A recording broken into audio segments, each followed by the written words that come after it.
If you guys want to donate to the Palestinian cause, I am raising money with One Ummah. They have a 100% donation policy. Link will be in the description. Assalamu alaikum guys, and welcome to another episode of Smile to Jannah.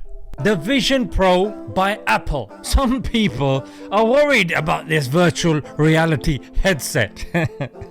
Well, you should be, frankly. Because if you look at the way people are acting, and this is just the first generation that have been released by Apple, and there is still a barrier to entry price which is set at $3,500, and they only have around 600 apps for it as well. And look at the way these people are acting. Indeed, it is something from one of these dystopian future projections. Call it a Black Mirror episode or call it Ready Player One. Virtual reality headsets, they are not anything new. Yeah? These have been around for quite some time, frankly. Facebook has been doing a lot of work on them. They even have these controllers you have with your hands. However, Apple are known to come last. They wait for everybody else to do the trials and the errors. They come in with a beautiful packaging and correcting the mistakes that are there, and they come and they take the market by storm. Typically, whenever they've come, that thing has become the prevailing technology, and then people become under the impression that Apple were the ones that introduced it, which is mostly incorrect, frankly. So with this Vision Pro, the problem was you couldn't interact with the people because there were a lot of complaints that you would become antisocial. It would be very heavy, it would become very hot, and frankly the apps weren't that great, the resolution was not that great. And with regards to the Apple, you guys know they have like a cult following. So depends on the reviews that you've seen. Some might be good, but generally speaking, things are not as amazing as was expected. Indeed, it is the first generation, but still it is heavy. It's not as transparent as people thought.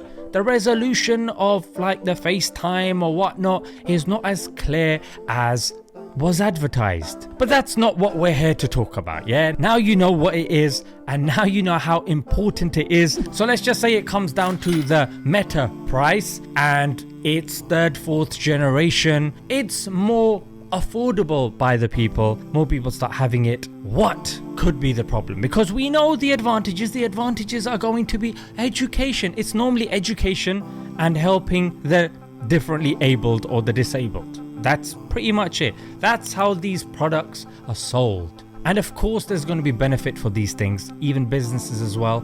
You can be sitting in a room with the people.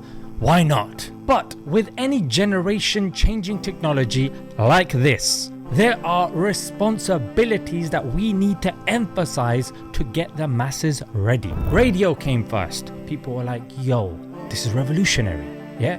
TV came after that. Yo, this is revolutionary +1. Then came the MP3 players, then came the realistic gaming, smart televisions, smart phones, and now virtual reality headsets. Rather than being a Luddite and saying all technology is bad and you need to stay away. Of course, in an ideal world, nature is the best. However, because of a few advantages, because of necessities, like parents saying, oh, my child needs the phone in case he's being robbed. Is your child gonna tell the robber, hang on a minute, I need to call my parents so you can be in trouble, mister? hello? Oh, sorry, it's my nan. Nan, she's a bit hard on hearing, yeah? Nan, hello, Nan, pass to mum. No, mum. Just give me a minute. You'll get shot in the face, mate. So we know people are gonna have this, but what is the danger, yeah? Just like with all of this technology that I mentioned, number one, escapism. Escaping from your problems and the reality.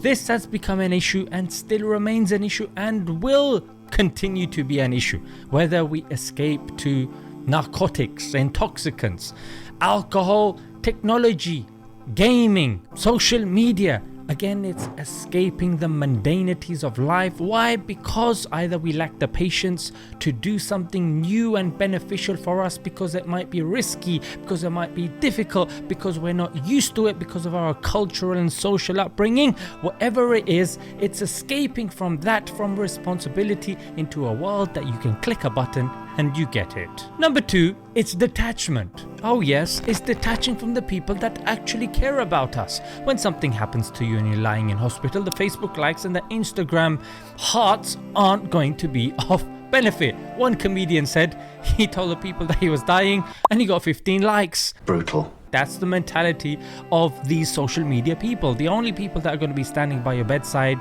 are your family, and then secondly, the ones that are closest to you in terms of some friends. And the thing that is of benefit all of the time, that is Islam. That's your faith, that's your religion.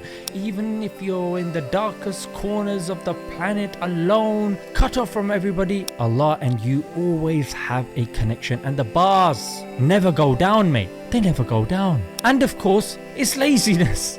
Yeah, laziness, because you are going to be able to move stuff with your eyes. It's got loads of cameras, it tracks your eye movements, and you just need to go like this with your fingers.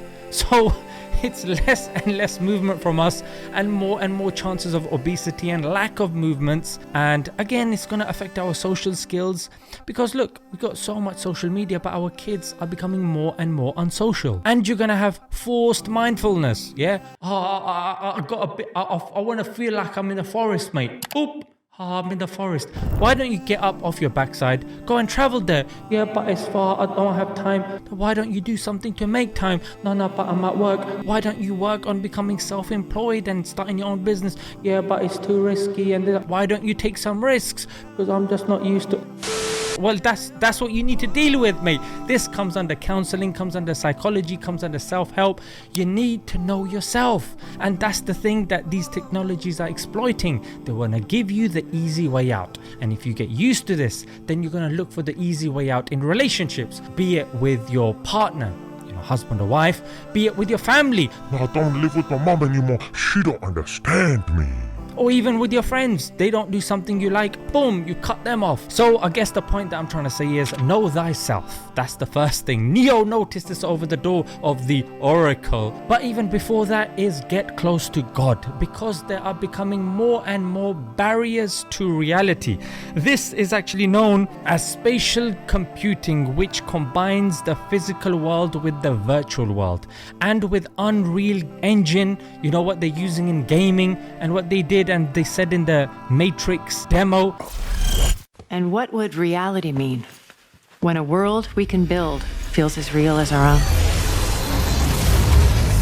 So this is their aim. And the more veils there are over reality, the harder it becomes for us to give da'wah and help the person come out. It's going to become harder to connect with your kids and this generation. So it's very important we equip them when they're young, and young in terms of age, but young in terms of technology as well. The technology at the moment is young, even though I would say that Apple coming in is a big thing. And with regards to what certain countries are doing in Muslim majority countries, and the world turns a blind eye or genuinely believes the propaganda, imagine if the propaganda becomes difficult to avoid. It's literally there attached to your face with a TV and a screen. You can switch it off, you can put the laptop down, you can put your phone away. Imagine if something's there. Yes, the Neuralink is something that will come in the future, and that is just next level stuff. You know what I mean? If that comes, mate, I might as well, you know what I mean, pack my bags, find my way to get to Mars. Because this is ridiculous. At the moment, still got some breathing space. Yeah. So yeah, companies and governments are going to have more access to you, and they're going to come up with more sophisticated propaganda for control, to control you, and to debunk the notion of it's education gonna help people, mate. Yeah, what education? What education do we get now? Oh, Christopher Columbus founded America, but the Native Americans and Indians were already there. What did he find? And he's depicted as this good guy, but we know he wasn't a good guy. This guy was known for many atrocities. He RAPE'd the people that were there, pillaged, and did all sorts of madness. Are they going to tell us that Thomas Edison created the light bulb? No, the guy was a mean businessman who stole things from other people and bullied them, one of those people being Nikola Tesla. What are they going to tell us, that non-Muslims created everything? But when it comes to people from the Muslim world, their names are changed. Like Ibn Sina? No, when you check the literature, it's Avicenna. Ibn Rushd? No, it's Averroes.